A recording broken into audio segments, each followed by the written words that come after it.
So guys, this is the end of my episode. If you like this video, make sure to give it a thumbs up. Also, make sure to leave a comment down below, or make sure that you share this with a friend you know or can use this advice.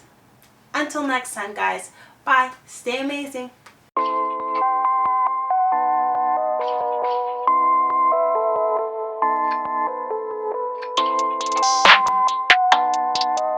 Hi sweet peas, welcome back to your weekly dose of Midori's World. It's your girl, Midori. Make sure that you follow me on my Instagram as well as my podcast, which is called Midori's World, that gets recently uploaded every Wednesday. I know I've been on hiatus from it, but I'm coming back, guys. I'm coming back strong. Now with that said, let's get this show started. Today's topic is Love is Blind and its representation of Black people. Now guys, the media has always been criticized for the representation of African Americans on television, but also how they sometimes make us look casket ready.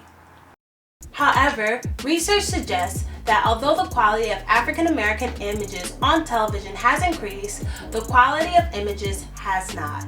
And honestly, after seeing the recent season of The Real Housewives of Atlanta and how Kenya's husband treated her, I believe it.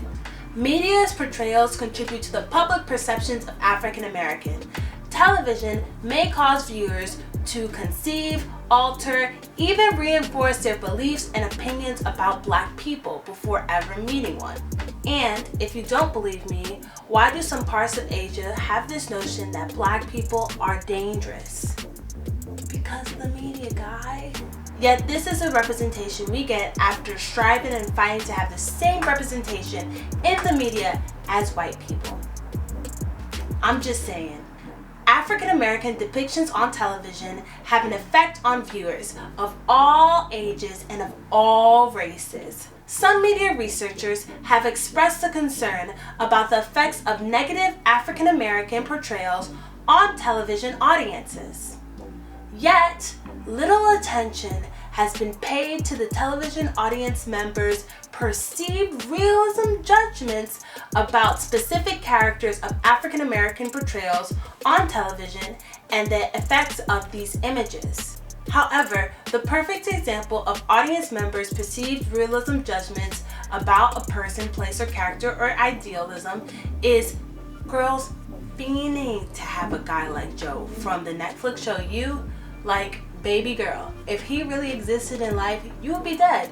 You wouldn't be his girlfriend, you guys wouldn't be riding or dying, you'd be 10 feet deep somewhere, casket ready. Resulting in people making perceptions concerning occupational roles, personality characteristics, or the low achieving status of African Americans due to their portrayals on television. Which brings me to Carlton and Diamond's relationship. Because in no way was this creating positive stereotypes of African American portrayals for live TV. No, it wasn't, boo-boo.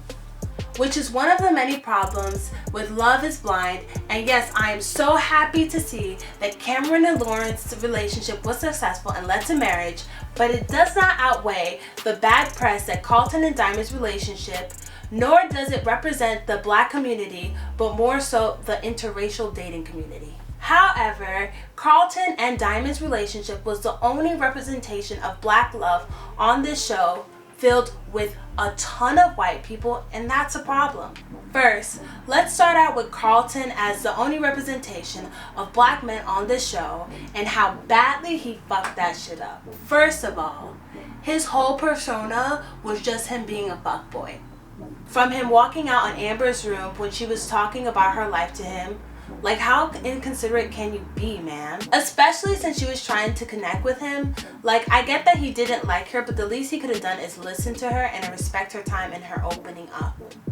And then there was the fact that he came out of Amber's room just to make fun of her, saying that she's not it for him. With that said, let's not forget Barnett saying Diamond's name sounded like a stripper name, or how one of the contestants wanted to guess Lauren's race, because none of that was cute either. Yet, I really like that they showed it because it emulates what many Black women deal with in the dating community, which is a lot of hoopla. However, that hoopla was only shown for a couple of minutes while the bullshit of a relationship between Carlton and Diamond lasted 3 episodes, guys. 3 episodes.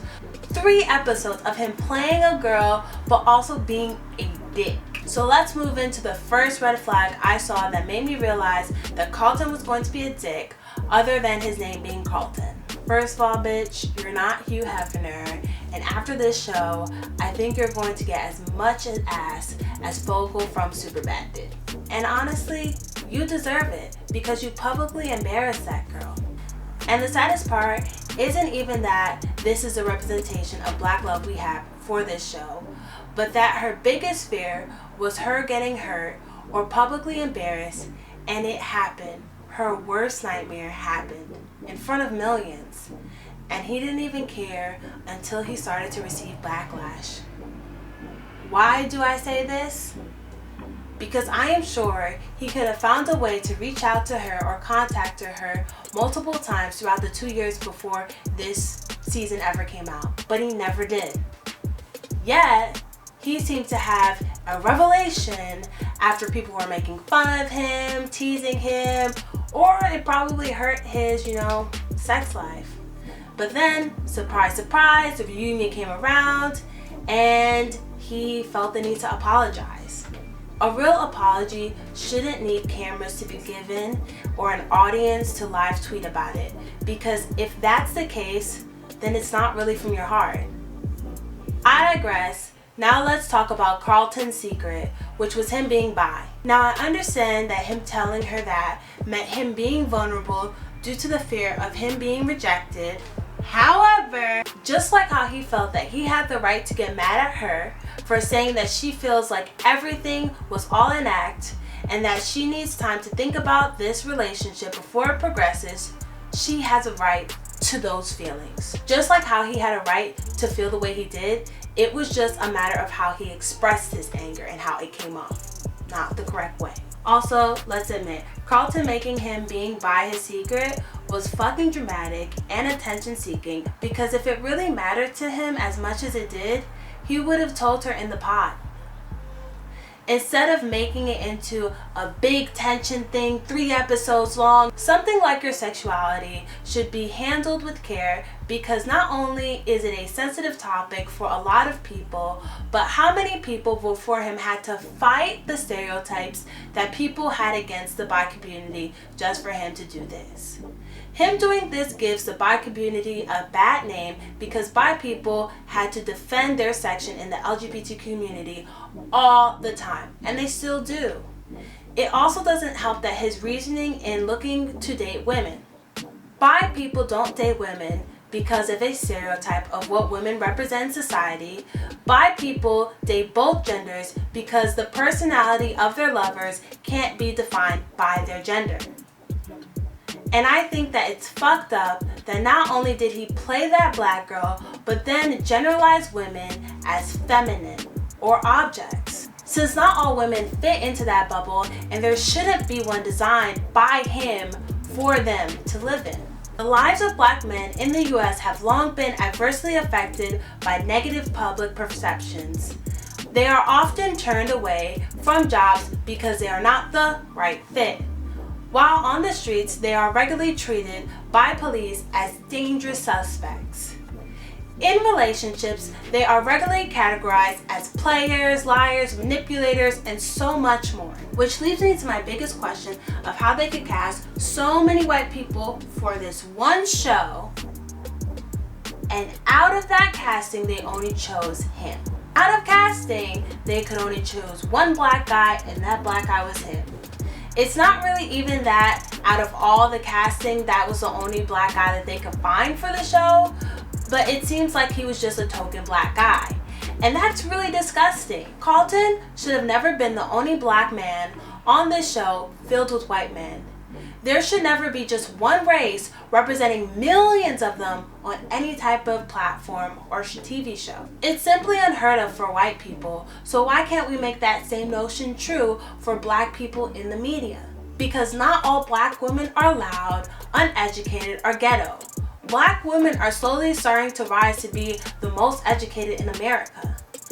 Not all black men are players, liars, manipulators, or have some type of sneaky or greedy agenda, even if he loves to show power. But you might want to side-eye him a bit depending on how much he loves the show and what his favorite character is.